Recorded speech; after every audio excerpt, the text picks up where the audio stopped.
देश की 15वीं राष्ट्रपति होंगी द्रौपदी मुर्मू। तीसरे राउंड की गिनती में यशवंत सिन्हा को हराया। पीएम मोदी ने मुर्मू को जीत की दी बधाई। 25 जुलाई को लेंगी शपथ। हेराल्ड केस में सोनिया गांधी से पूछताछ का देश भर में विरोध। रायपुर में सीएम बघेल ने किया ईडी दफ्तर का घेराव। भोपाल में पीसी शर्मा तो इंदौर में दिग्विजय सिंह हुए शामिल। भूपेश सरकार के खिलाफ आएगा अविश्वास प्रस्ताव। विधानसभा में 27 जुलाई को चर्चा की तारीख तय। शराब, आवास योजना और खाद्य बीज संकट का मुद्दा भी गूंजा। पंचायत मंत्री पद से टीएस सिंहदेव का इस्तीफा स्वीकार। मंत्री रविंद्र चौबे को मिली पंचायत विभाग की जिम्मेदारी। स्वास्थ्य मंत्री बने रहेंगे सिंहदेव। खजराना गणेश की खुली दान पेटियां। भक्तों ने चढ़ाए सोने चांदी के गहने। विदेशी मुद्रा के साथ अब तक 50 लाख रुपए निकले।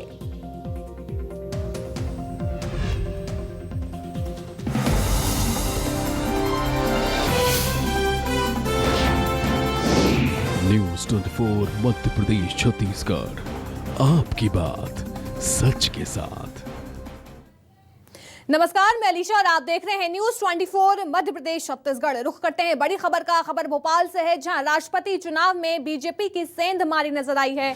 एमपी कांग्रेस के कई विधायकों ने क्रॉस वोटिंग की है, तो 15 से ज्यादा विधायकों ने द्रौपदी मुर्मू के समर्थन में वोट किया है। तो एमपी से द्रौपदी मुर्मू को 146 विधायकों के वोट मिले हैं और यशवंत सिन्हा की बात करें तो उन्हें 96 वोट मिले हैं। बड़ी और अहम जानकारी, जहां क्रॉस वोटिंग का मामला सामने आया है। यशवंत सिन्हा को 96 वोट मिले हैं, तो वहीं अगर द्रौपदी मुर्मू की बात करें तो उन्हें 146 वोट मिले हैं। तो एमपी कांग्रेस के कई विधायकों ने क्रॉस वोटिंग की है। बड़ी खबर भोपाल से बता रहे हैं, जहां 15 से ज्यादा विधायकों ने द्रौपदी मुर्मू के समर्थन में वोट किया है और यशवंत सिन्हा के खाते में 96 वोट आए हैं। भोपाल से मेरे सहयोगी राकेश जी हमारे साथ जुड़ गए हैं। राकेश जी, देखिए, एमपी में क्रॉस वोटिंग का मामला सामने आया है। अगर बात करें द्रौपदी मुर्मू की तो उनके खाते में 146 वोट आए हैं और यशवंत सिन्हा की बात करें तो उनके खाते में 96 वोट आए हैं। बिल्कुल अलीशा, इस पूरे मामले को समझने के लिए हमको गणित का फॉर्मूला लागू करना होगा। और गणित के फॉर्मूले की बात करें, मध्य प्रदेश में जो दलीय स्थिति है, 126 विधायक बीजेपी के हैं, 4 निर्दलीय हैं, 2 बसपा के हैं, 1 सपा के हैं। यानी सपा, बसपा और निर्दलीय मिलाकर बीजेपी के वोट बैंक की बात करें तो कुल 133 वोट बीजेपी के पास थे। अब हम देखें कि जो राष्ट्रपति पद की उम्मीदवार थी द्रौपदी मुर्मू, उनको कुल कितने वोट मिले हैं? उनको मिले हैं 140 वोट मिले हैं। यानी बीजेपी के पास कुल जो वोटर की संख्या थी, जो वोट थे 133 थे, 140 मिले हैं। यानी 13 वोट अधिक बीजेपी को मिले हैं। ये बीजेपी के पक्ष में फॉर्मूला हुआ। अब हम कांग्रेस के फॉर्मूले की बात करें तो कांग्रेस के पास मध्य प्रदेश में जो विधायकों की संख्या है वो 96 है और एक विधायक जो कि पहले से ही कांग्रेस से बगावत कर चुके हैं, सचिन बिरला, उन्होंने खुले तौर पर बीजेपी को वोट किया था। यानी कांग्रेस को कुल वोट मिलना थी 96 वोट मिलना थी, लेकिन कांग्रेस को वोट मिले हैं 79। सीधे तौर पर ये जो वोटों का अंतर है बीजेपी के पक्ष में, जो 13 वोट अधिक आए हैं। इस बीच एक और जो है, हम पूरे गणित को समझें तो 5 वोट ऐसे हैं जो कि रिजेक्ट हुए हैं। उस वोटिंग के दौरान जो तमाम खामियां पाई गई, उसके बाद 5 वोट रिजेक्ट कर दिए गए। बीजेपी को सीधे तौर पर फायदा हुआ है 13 वोट का। यानी सीधे तौर पर जो कांग्रेस की ओर से वोटिंग की गई है, कम से कम 13 वोट की बीजेपी के पक्ष में वोटिंग की गई है। और यदि 5 में से कुछ वोट ऐसे हो जो कि बीजेपी के भी रिजेक्ट हुए हों, उसका भी खुलासा नहीं हो पाया है, तो ये संख्या अधिक बढ़ जाएगी। यानी सीधे तौर पर कांग्रेस के कम से कम 13 विधायकों ने बीजेपी के पक्ष में वोट की है। और ये वोटिंग बताई जा रही है आदिवासी विधायकों की बताई जा रही है। बीजेपी ने जिस तरह का माहौल क्रिएट किया था, जो कांग्रेस से भी अपील की थी आदिवासी विधायकों के बीच, बीजेपी के जो जुड़े हुए तमाम संगठन है, जो आरएसएस से जुड़े हुए अनुषंगिक संगठन है, वो जो कांग्रेस आदिवासी विधायक हैं उनके बीच पहुंचे थे और उनसे ये अपील की गई थी कि देश में पहली बार आदिवासी आदिवासी वर्ग से कोई राष्ट्रपति बनने जा रहा है, ऐसे में आपका दायित्व है कि आपके समाज का जब राष्ट्रपति बन रहा है तो आप उसके पक्ष में वोट करें। इस फॉर्मूले को ले जाने में बीजेपी कामयाब रही है। हालांकि बीजेपी ने दूसरे तरीके भी कांग्रेस को, विधायकों को रिझाने के लिए अपनाए थे। बड़ी बात यह है कि कांग्रेस इस पूरे फॉर्मूले को बात जरूर करती रही। ये कांग्रेस की ओर से बार बार कहा गया कि कांग्रेस विधायकों को ऑफर दिए जा रहे हैं। बाकायदा जब कमलनाथ के बंगले पर मीटिंग हुई तो ये भी एक विधायक ने कहा था कि उनको भी ऑफर मिले हैं। 1 करोड़ की बात सामने आई थी, लेकिन 13 से अधिक जो विधायक क्रॉस वोटिंग कर गए, कांग्रेस को इसकी जानकारी नहीं। फिलहाल जो है मध्य प्रदेश में जो बात यही कही जा रही है कि जो क्रॉस वोटिंग हुई है इसमें अधिकांश विधायक हैं वो आदिवासी वर्ग के हैं, आदिवासी समाज के हैं। एक बड़ा झटका यहां पर कांग्रेस को लगता हुआ दिखाई दे रहा है और बीजेपी की जो रणनीति थी बीजेपी उसमें कामयाब हुई है। जिस तरह से जो निकाय चुनाव के परिणाम आए हैं, कांग्रेस जो है इसके उत्साह में लगी रही, इसकी तैयारियों में लगी रही, लेकिन इस उत्साह के बीच बीजेपी ने कांग्रेस के विधायकों के बीच सेंधमारी कर दी है। और ये सेंधमारी छोटी मोटी नहीं है, बड़ी सेंधमारी है। कम से कम 13 कांग्रेस के विधायकों ने बीजेपी के पक्ष में वोटिंग की है। जी बिल्कुल, क्रॉस वोटिंग से एक तरह से कांग्रेस को झटका लगा है। बहुत बहुत शुक्रिया राकेश जी हमें तमाम जानकारी देने के लिए। रुख करते हैं अगली खबर का, जहां देश की 15वीं राष्ट्रपति होंगी द्रौपदी मुर्मू। राष्ट्रपति चुनाव जीती हैं द्रौपदी मुर्मू। तो वहीं यशवंत सिन्हा ने द्रौपदी मुर्मू को जीत की बधाई दी है और देश की पहली आदिवासी और दूसरी महिला राष्ट्रपति होंगी द्रौपदी मुर्मू। तो बड़ी जानकारी, जब देश की 15वीं राष्ट्रपति द्रौपदी मुर्मू होंगी। बता दें 25 जुलाई को शपथ ग्रहण होगा जब द्रौपदी मुर्मू राष्ट्रपति की कुर्सी पर बैठेंगी। तो बता दें कि आदिवासी और दूसरी महिला हैं राष्ट्रपति द्रौपदी मुर्मू। तो इन द्रौपदी मुर्मू के घर पहुंचकर पीएम ने जीत की बधाई दी है। नवनिर्वाचित राष्ट्रपति को बधाई। पीएम मोदी का बयान भी सामने आया। उन्होंने कहा कि भारत ने इतिहास रचा है। तो द्रौपदी मुर्मू का जीवन संघर्षों से भरा रहा। तो नवनिर्वाचित राष्ट्रपति द्रौपदी मुर्मू को पीएम मोदी ने बधाई दी है। उन्होंने कहा कि द्रौपदी मुर्मू का जीवन इस संघर्षों से भरा रहा है और भारत ने इतिहास रचा।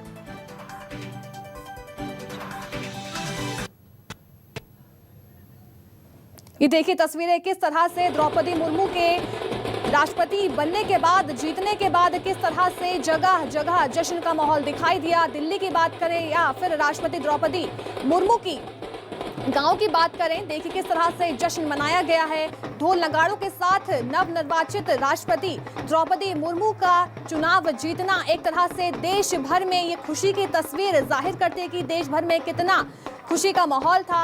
आदिवासी पहली महिला और दूसरी महिला की कुर्सी पर राष्ट्रपति द्रौपदी मुर्मू जो हैं वो चुनी गई हैं।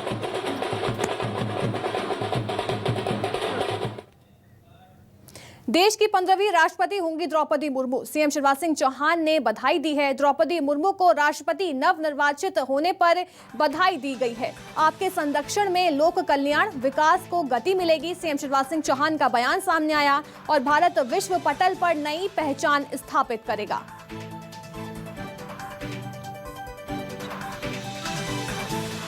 द्रौपदी मुर्मू को राष्ट्रपति नवनिर्वाचित होने पर सीएम शिवराज सिंह चौहान ने बधाई दी है। आजादी का अमृत महोत्सव मना रहा है और अमृत महोत्सव के इस अवसर पर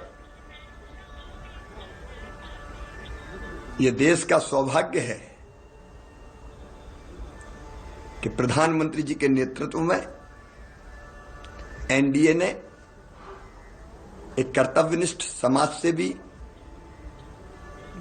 समर्पित जनसेवी, अनुसूचित जनजाति वर्ग से आने वाली हमारी बहन श्रीमती द्रौपदी मुर्मू जी को राष्ट्रपति का उम्मीदवार बनाया और आज वो देश के सबसे बड़े संवैधानिक पद पर निर्वाचित हो गई हैं। यह भारत के लोकतंत्र की खूबी है। अलग भाषा, अलग वेश, फिर भी अपना एक देश। भारत अनेकों रंग में रंगा है और जनजाति समाज हमारा प्रमुख अंग है। आज उसी समाज से आने वाली बहुमुखी प्रतिभा की धनी आदरणीय श्रीमती द्रौपदी मुर्मू जी अब भारत की राष्ट्रपति हैं। मैं हृदय से उनको बधाई देता हूं और मुझे पूरा विश्वास है कि वो अपने कर्तव्यों के निर्वाह से देश की प्रतिष्ठा बहुत बढ़ाएगी। बहुत बहुत शुभकामनाएं। नगरीय निकाय रिजल्ट्स के बाद एक्शन में सीएम शिवराज सिंह चौहान दिखाई दे रहे हैं। प्रदेश के सभी विभागों के बड़े अधिकारियों की ताबड़तोड़ बैठकें ली। 15 अगस्त के बाद ये बैठकें शुरू होंगी तो सभी विभागों को तैयारी के लिए जरूरी दिशा निर्देश दे दिए गए हैं और सभी विभागों की बैठक जो है 15 अगस्त के बाद शुरू की जाएगी। विभागीय मंत्री के साथ अधिकारियों को उपस्थित रहने के निर्देश भी दे दिए गए हैं। शिलान्यास और लोकार्पण कार्यों की लिस्ट सीएम शिवराज सिंह चौहान ने तैयार कर ली है और साथ ही साथ डैशबोर्ड पर अपलोड करने के निर्देश भी दे दिए गए हैं। सितंबर की बात करें, सितंबर 2023 तक 5 करोड़ या उससे ज्यादा के कार्यों की लिस्ट बनाई जाएगी। हितग्राही वितरण योजना की जानकारी भी अपलोड करने के निर्देश सीएम शिवराज सिंह चौहान ने दिए हैं। तो 50 करोड़ या उससे ज्यादा की हितग्राही वितरण योजना की जानकारी भी दी जाएगी। सभी अपडेट 16 अगस्त तक हर हाल में करने के निर्देश दिए गए हैं। खबर भोपाल से है, जहां सोनिया गांधी से ईडी के पूछताछ का विरोध किया गया है। भोपाल में कांग्रेस कार्यकर्ताओं का विरोध प्रदर्शन देखा गया। रोशनपुरा चौराहे पर कार्यकर्ताओं ने प्रदर्शन किया है। पूर्व मंत्री पीसी शर्मा समेत प्रदेश भर के कार्यकर्ता विरोध प्रदर्शन में शामिल हुए। तो भोपाल में कांग्रेस कार्यकर्ताओं का विरोध प्रदर्शन देखा गया है। बता दें, रोशनपुरा चौराहे पर कार्यकर्ताओं ने प्रदर्शन किया। कल सोनिया गांधी से ईडी ने पूछताछ की थी, जिसके चलते एमपी में कांग्रेस का विरोध प्रदर्शन देखा गया। ये दबाव की राजनीति जो अंग्रेज करते थे कि कांग्रेसियों को अंग्रेज जेल के अंदर सालों साल 10-10 साल नेहरू जी महात्मा गांधी जी को रखा, लेकिन डरे नहीं कांग्रेसी उस समय भी, देश आजाद कराया। ये देश भी इस भारतीय जनता पार्टी आरएसएस से कि कांग्रेस के लोग आजाद करा के रहेंगे। इस तरह की ईडी के संबंध से या पेशी से कोई फर्क पड़ने वाला नहीं है। वो हमारी नेत्री जिन्होंने प्रधानमंत्री का पद टुकड़ा दिया था उसको कॉल कर रहे। शेरनी है, डरने वाली नहीं, सरफरोशी की तमन्ना हमारे सीने में है। देखना है जोर कितना बाजू का दिल में। बीजेपी प्रदेश अध्यक्ष पीसी शर्मा ने निकाय चुनाव के रिजल्ट्स पर कहा कि ये रिजल्ट्स पार्टी के लिए एक अलार्म की तरह है। वीडी शर्मा ने कहा कि जहां हार हुई है, कौन सी कमी रह गई है, इसकी जरूर समीक्षा की जाएगी। विधायकों से पूछा जाएगा कि आखिर विधानसभा में हारे क्यों हुई। तो वीडी शर्मा ने कहा कि पार्टी का प्रदेश अध्यक्ष होने के नाते इस चुनाव के बाद उनका कॉन्फिडेंस लेवल काफी ज्यादा बढ़ गया है। भारतीय जनता पार्टी अपने चुनाव की समीक्षा करेगी।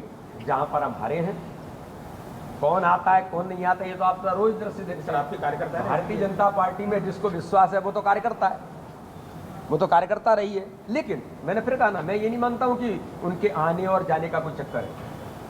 हम वहां पर क्यों हम लूज किए, 27 पार्षद जीते लेकिन मेयर लूज किए, इसकी समीक्षा हम जरूर करेंगे। खबर रतलाम से है, जहां नवनिर्वाचित मेयर प्रहलाद पटेल का अनोखा अंदाज देखने को मिला है। प्रहलाद पटेल ने आभार विजय जुलूस में गाना गाया और विधायक चैतन्य कश्यप भी जुलूस में मौजूद रहे। प्रहलाद पटेल का गाना सुने आनंदित कार्यकर्ता सभी हो गए। तो ये बड़ी खबर रतलाम से है, जहां प्रहलाद पटेल ने आभार विजय जुलूस में गाना गाया है।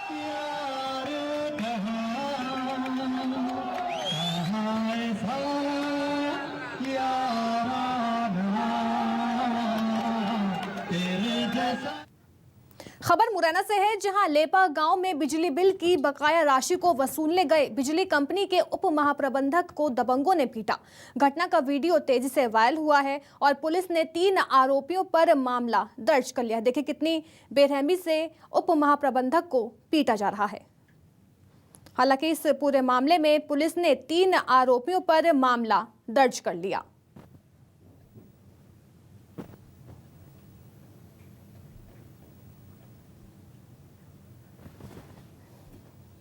विदिशा के गंजबसौदा देहात थाना इलाके के साहिबा गांव में रहने वाले विश्वकर्मा परिवार के लोगों ने एसपी से मारपीट को लेकर लिखित शिकायत की। वहीं बाद में चाइल्ड हेल्पलाइन में भी शिकायत की गई और परिवार की किशोरी ने बताया कि पुरानी रंजिश को लेकर परिवार के महिला सदस्यों से मारपीट की जा रही है।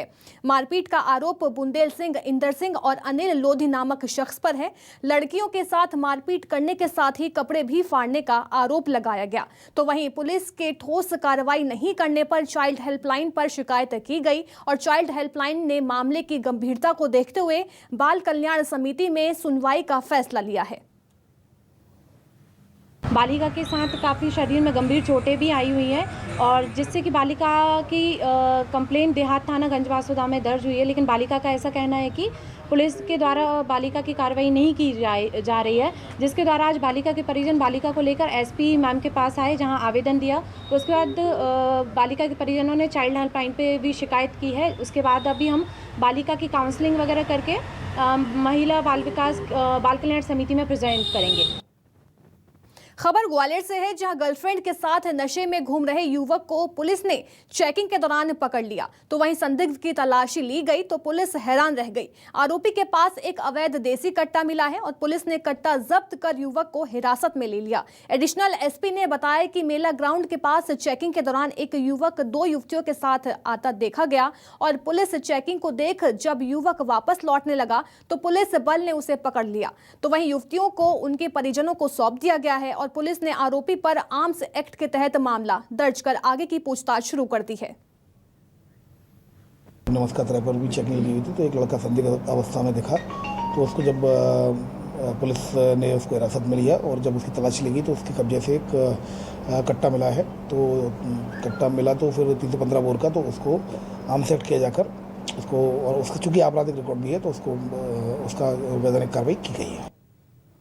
खबर उज्जैन से है, जहां पुलिस ने हरियाणा की मेवात गैंग के 2 सदस्यों को गिरफ्तार कर चोरी के 14 आयशर ट्रक जब्त कर लिए हैं, जिनकी कीमत लगभग 3 करोड़ से ज्यादा बताई जा रही है। और पकड़े गए बदमाश पूरे भारत में घूमकर वारदातों को अंजाम देते थे। इनकी निशानदेही से अभी तक कुल 14 ट्रक जब्त किए गए हैं और जिनकी कीमत लगभग 3 करोड़ बताई जा रही है। फिलहाल पुलिस बदमाशों को रिमांड पर लेकर उनसे अन्य वारदातों के बारे में पूछताछ कर रही है।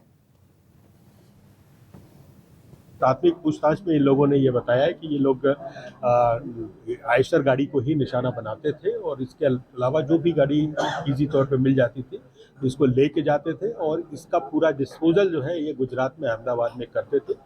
एक गैरेज का हमारे पास डिटेल सामने आए हैं, उसकी हम पूछताछ कर रहे हैं और वो भी एक घटनाक्रम में आरोपी बन रहे हैं और अभी तक हमने 2 आरोपियों को गिरफ्तार किया है। शेष अभी इन्वेस्टिगेशन चल रहा है। खबर अनूपपुर से है, जहां बारिश के बीच प्रदर्शन देखा गया। किरर घाटी सड़क को लेकर प्रदर्शन किया गया है। कांग्रेस विधायक फंदेलाल सिंह ने कलेक्ट्रेट के सामने धरना दिया, तो वहीं बारिश में कांग्रेस कार्यकर्ताओं के साथ विधायक का धरना देखा गया है। तो किरर घाटी सड़क को लेकर ये पूरा प्रदर्शन किया गया और लगातार बारिश के बीच कांग्रेस कार्यकर्ताओं ने ये प्रदर्शन किया है। साथ ही साथ कांग्रेस विधायक फंदेलाल सिंह का प्रदर्शन देखा गया।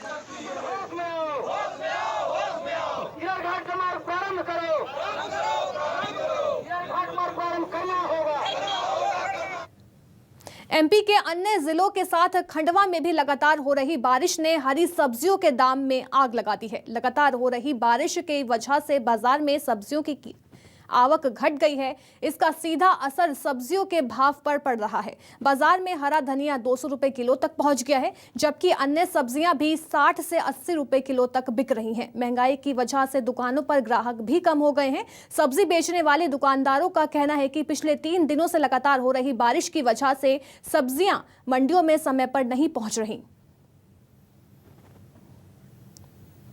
पानी के कारण तो बहुत नुकसान हुआ है। फिलहाल सब्जियां बहुत कम हो गई है, हर चीज़ महंगी हो गई है। अब जैसे ले लो पालक को ले लो आप, पालक के पानी में पूरी सड़ गई पूरी पालक, और मेथी भी, कोतमीर भी। अभी बीच में कोतमीर हो रही थी, बिक रही थी 120 रुपये थोक में और यहाँ रिटेल में 200 रुपये किलो बिक रही थी। और पालक बिक रही थी 200 ग्राम 100-150 ग्राम गड्डी 15 रुपये की। हमको 10 रुपये 12 रुपये खरीदी हो रही थी और 15 बेच रहे थे। हिमाचल के मुख्यमंत्री जयराम ठाकुर उज्जैन पहुंचे, जहां पर उन्होंने बाबा महाकाल के दर्शन किए और भस्म आरती में भी शामिल हुए। जयराम ठाकुर अपने परिवार के साथ पहुंचे हुए थे और इस दौरान बीजेपी जिला महामंत्री विशाल भी मौजूद रहे। तो परिवार के साथ मंदिर में पूजा अर्चना की। बता दें वो अपने परिवार के साथ उज्जैन पहुंचे हुए थे, जहां उन्होंने बाबा महाकाल के दर्शन किए और साथ ही पूजा अर्चना भी की।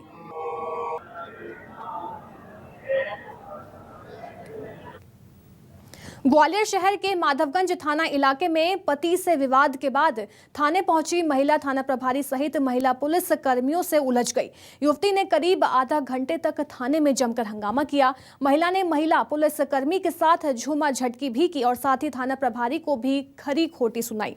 तो वहीं महिला पुलिस को चकमा देकर मौके से फरार हो गई। माधवगंज पुलिस ने चांदनी खान नाम की महिला के खिलाफ सरकारी कार्य में बाधा और धमकाने का मामला दर्ज कर लिया है। महिला आई थी, उनके पति से उनका कुछ विवाद था, पति उनका चला गया था जिसकी रिपोर्ट दर्ज थी। उसी के तारतम्य में वो थाने पे आई थी और उन्होंने जो है उसको लेकर के थाने पे कुछ अभद्रता और व्यवधान पैदा किया था, जिसके ऊपर से FIR दर्ज की गई है और उनकी बाकी कार्रवाई की जा रही है।